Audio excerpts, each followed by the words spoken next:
Només seran vius aquells centres que realment es plantegin d'una manera crítica el que estan fent i els resultats que tenen. Crec que és un dels camins inexcusables per avançar en la millora docent.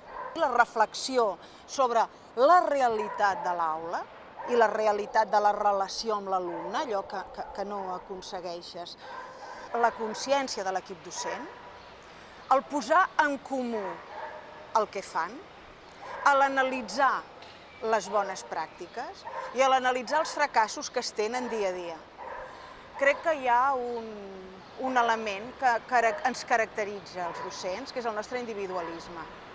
Som molt tancats, molt orgullosos de la nostra individualitat. Ens tanquem a la nostra aula i tot i que podem semblar molt amics i tal, difícilment sabem el que passa a l'aula del costat i com ho fan.